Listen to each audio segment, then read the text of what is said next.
Me llamo Valeria Montoya, tengo 34 años, y hay una noche que no puedo borrar de mi memoria por más que lo intente, una noche en la que una caja pequeña, envuelta en papel de regalo plateado, destruyó todo lo que yo creía que era real, mi familia, mi historia, mi nombre, todo se cayó como una casa de naipes con una sola pregunta: ¿de quién soy hija? Fue en la cena de Navidad. Mi tía Fernanda entró por la puerta con una sonrisa que ocupaba toda su cara, cargando una bolsa llena de cajas idénticas. Dijo que nos había traído algo especial, algo que nos iba a unir más como familia, kits de ADN, de esos que te mandas a un laboratorio y en unas semanas te dicen de dónde vienen tus ancestros.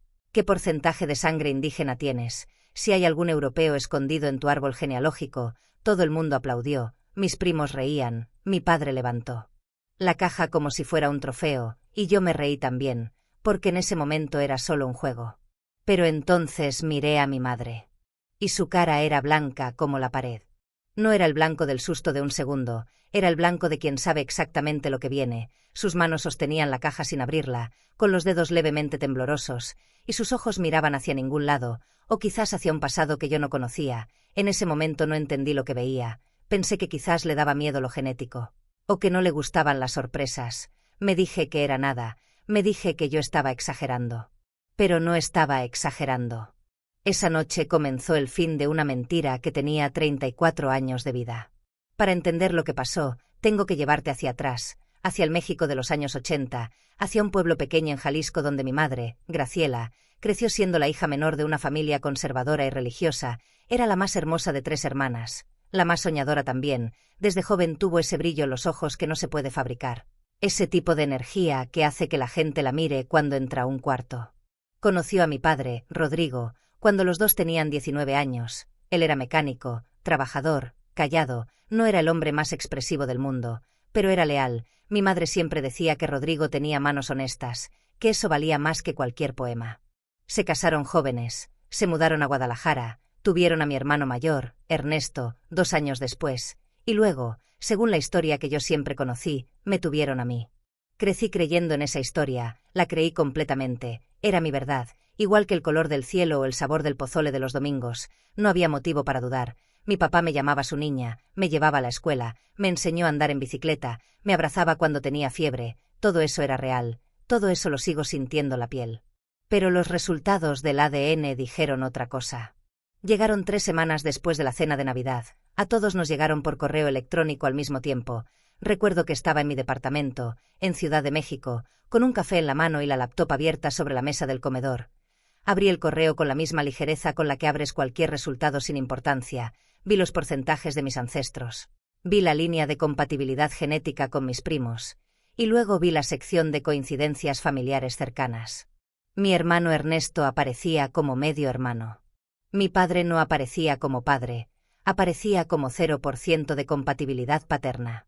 Me quedé mirando la pantalla durante lo que me pareció una eternidad, releí los números 3 veces, 4 veces, pensé que había un error, pensé que el laboratorio había confundido las muestras, me dije que era imposible, que esas cosas no pasaban, que mi familia era mi familia y punto.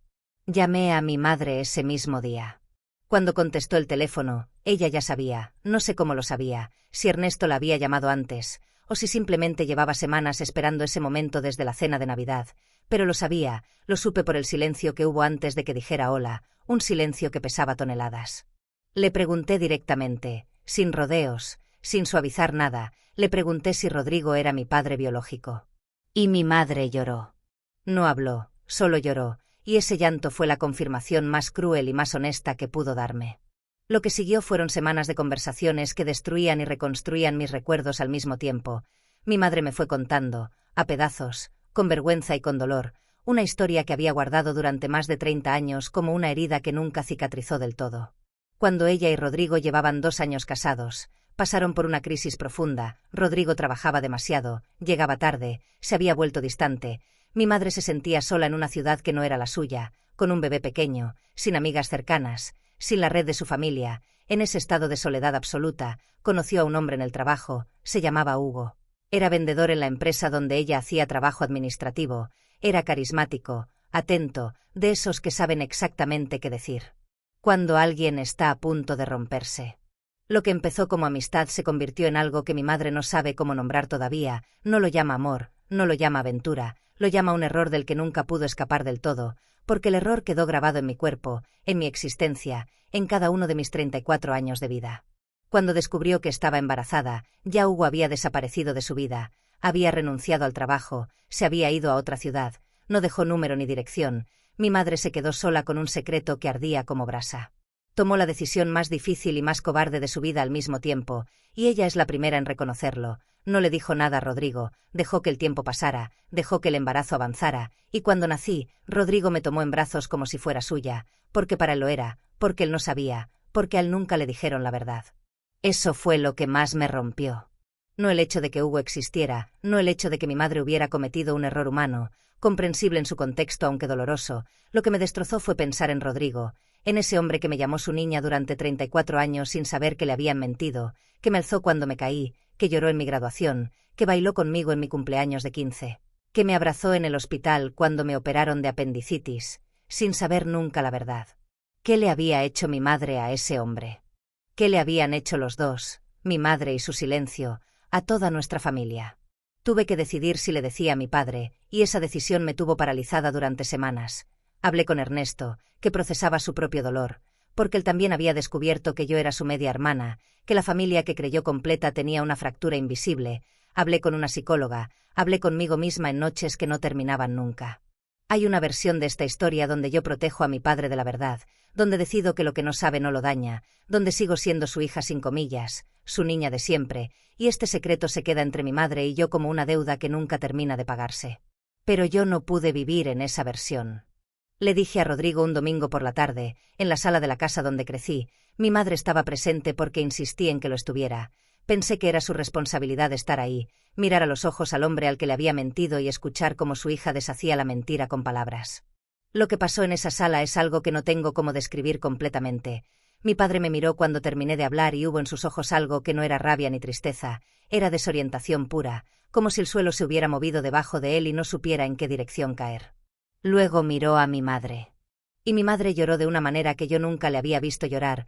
No lloraba por el secreto descubierto, lloraba por el daño, lloraba por los años, lloraba porque 34 años de silencio no pesan igual cuando los carga una sola persona que cuando los ven todos al mismo tiempo. Mi padre no gritó, no insultó, se levantó, fue a la cocina, sirvió un vaso de agua, lo bebió despacio, y luego volvió y dijo una sola cosa: necesito tiempo. Eso fue hace 1 año y medio. Hoy, Rodrigo y yo hablamos por teléfono cada semana. Él sigue llamándome su hija, porque dice que la biología es un dato, pero el amor es una decisión que él tomó hace 34 años y no piensa revertir. Eso me lo dijo exactamente así, con esas palabras, y lloré durante 1 hora después de colgar. Mis padres no siguen juntos. Rodrigo se fue a vivir a casa de su hermano, mi madre está en terapia. Ernesto tardó meses en poder hablarme con normalidad, porque para él yo era al mismo tiempo su hermana de siempre y una revelación incómoda sobre la historia de su familia.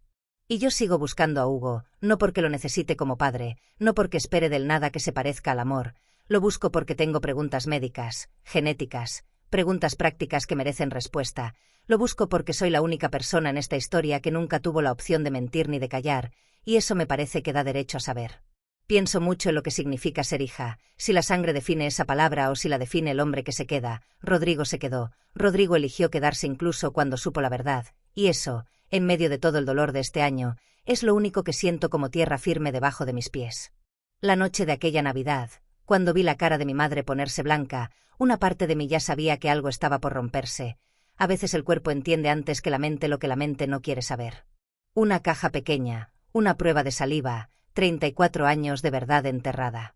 Y en el centro de todo esto, la pregunta que ya no me abandona nunca: ¿cuántas familias están sentadas ahora mismo alrededor de una mesa, riendo, sin saber que una caja de regalo podría cambiar todo?